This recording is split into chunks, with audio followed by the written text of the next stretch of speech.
বিজেপির মন্ডল কমিটিতে সরকারি কর্মীর নাম, ফের এলাকায় রাজনৈতিক বিতর্কের ঝড়। এ বিষয়ে কটাক্ষ করলেন এগরা শহর তৃণমূলের সভাপতি উদয় পাল। প্রায় এক বছর আগে পূর্ব মেদিনীপুর জেলার এগরা 2 নম্বর ব্লকের বালিঘাইতে ব্লক তৃণমূল কমিটির তালিকায় এক সিভিক ভলেন্টিয়ারের নাম থাকায় যথেষ্ট বিতর্ক ছড়িয়েছিল। তৃণমূলকে তীব্র আক্রমণ করেছিল বিজেপি। একই জায়গায় সেই ঘটনার পুনরাবৃত্তি হল এবার বিজেপির মন্ডল কমিটিতে। এগরা 3 নম্বর মন্ডল কমিটির তালিকায় স্নেহাশিস কুমার নামের এক স্বাস্থ্যকর্মীর নামকে ঘিরে এলাকায় বিতর্ক ছড়িয়েছে। এক বছর আগে তৃণমূল কমিটিতে সিভিক ভলেন্টিয়ারের নাম দেখে যারা আক্রমণ করতে ছাড়েনি, আজ তাদের দলে একইভাবে সরকারি স্বাস্থ্যকর্মীর নাম দেখে প্রশ্ন তুলেছে তৃণমূল। স্নেহাশিস কুমার রামনগর থানায় ব্লক স্বাস্থ্য কেন্দ্রের সরকারি কর্মী, যদিও বাড়ি এগরা থানার বিবেকানন্দ অঞ্চলের সিলামপুরে। সরকারি কর্মচারী সে দেখুন, বিজেপির যা বেহাল অবস্থা তাতে আগামী দিনে আর কোন লোকই পাবে না কোথাও। তাই কোথাও কারোর ইচ্ছা থাকুক না থাকুক একটা নাম দিয়ে দিচ্ছে। আমি দেখেছি আজকে সোশ্যাল মিডিয়ার মাধ্যমে একজন ওনাদের সরকারি কর্মচারীর নাম দেখেছি, কিন্তু তিনি আবার রামনগরের উপস্বাস্থ্য কেন্দ্রের সরকারি কর্মচারী। তো এরা পাবে না, কোথাও কোনো কমিটিতে লোকই পাচ্ছে না, সেখানে যাত্রার নাম জোরে মানে ঢুকিয়ে দিচ্ছে। আর নিশ্চিতভাবে আমাদের বালিঘাইর ব্লক সভাপতি আছেন, ওনাদের আওতায় এটা পড়ছে, তিনি দেখবেন। আমি এটুকু বলতে পারি, বিজেপির আগামী দিনে মাইক্রোফোন ধরারও কোনো লোক থাকবে না, যা অবস্থা। তো সুতরাং একটু অপেক্ষা করুন, লোকসভার ভোটে তার প্রমাণ পাবেন। ঠিক আছে, মানুষ ঠিক শিক্ষা দিবে বিজেপিকে। কি করে রাজ্য সরকারের কর্মচারী স্নেহাশিস কুমারের নাম থাকতে পারে মন্ডল কমিটির তালিকায়? এখন কি করে থাকতে পারে, তিনি স্নেহাশিস কুমার তিনি আছেন কি, তার মত নেওয়া হয়েছে কিনা জানি না। যদি মত নিয়েছেন তাহলে নিশ্চিতভাবে আমাদের রামনগরের যিনি স্বাস্থ্য আধিকারিক আছেন ওনার কাছেই প্রশ্নটা করা হবে যে কি করে তিনি থাকতে পারেন সরকারি কর্মচারী হয়ে।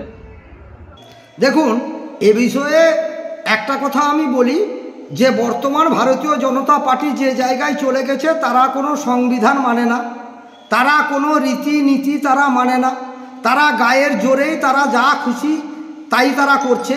আপনারা নিশ্চিতভাবে জানেন যে কিছুদিনের আগে সেই 2 নম্বর ব্লকে আমাদের একজন যিনি সিভিকে কাজ করেন তাকে মনে হয় বুথের কোনো একটা দায়িত্বে রেখেছিলেন, সেটা নিয়ে বিজেপি পাহাড় ফাটিয়ে দিয়েছিল। এমনকি গোটা মিডিয়া টিডিয়া ডেকে আপনাদের সামনেও তারা নিশ্চিতভাবে প্রতিক্রিয়া দিয়েছিল যে তৃণমূল কংগ্রেস প্রশাসনকে কাজে লাগাচ্ছে। কিন্তু এই 2 নম্বর ব্লকে বিজেপি দেখুন তারই দৃষ্টান্ত আজকে তারা দিচ্ছে যে একজন স্বাস্থ্যকর্মী তাকেই তারা দলের দায়িত্বে নিয়ে আসছে। তার মানে তারা সাধারণ কোনো মানুষকে পাচ্ছে না, তারা টোটালটাই প্রশাসনের লোককে কাজে ব্যবহার করছে। আপনারা বিভিন্ন জায়গায় তো দেখছেন, একবারে টোটালটাই প্রশাসনকেই তারা কাজে লাগাচ্ছে, ইডি থেকে সিডি থেকে টোটাল এই যে তাদের টিমওয়ার্ক, সাধারণ মানুষ কিন্তু তাদের পাশে নেই। তাই তারা এটা করবে। তারা সংসদে আপনারা দেখেছেন কোনোদিন নজির আছে ভারতবর্ষে যে এতজন সাংসদকে কোনোদিন সাসপেন্ড করা হয়েছে? আমার জীবন দশায় আমি দেখিনি। যতদিন রাজনীতি হয়েছে অনেকে প্রধানমন্ত্রী হয়েছেন, অনেকে পার্লামেন্টে গেছেন, কিন্তু বিজেপি যে জঘন্যতম রাজনীতি করছে এটাই তার দৃষ্টান্ত। আপনার নাম?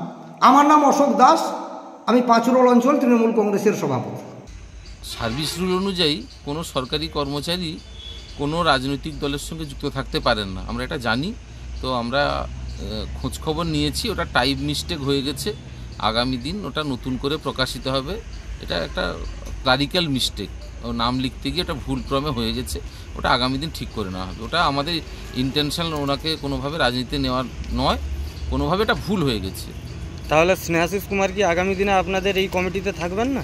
স্নেহাশিস কুমার কেন, কোনো সরকারি কর্মচারী, যারা সরকারি কর্মচারী কাউকেই আমরা, আমাদের দল সরকারের নিয়ম মেনে চলে।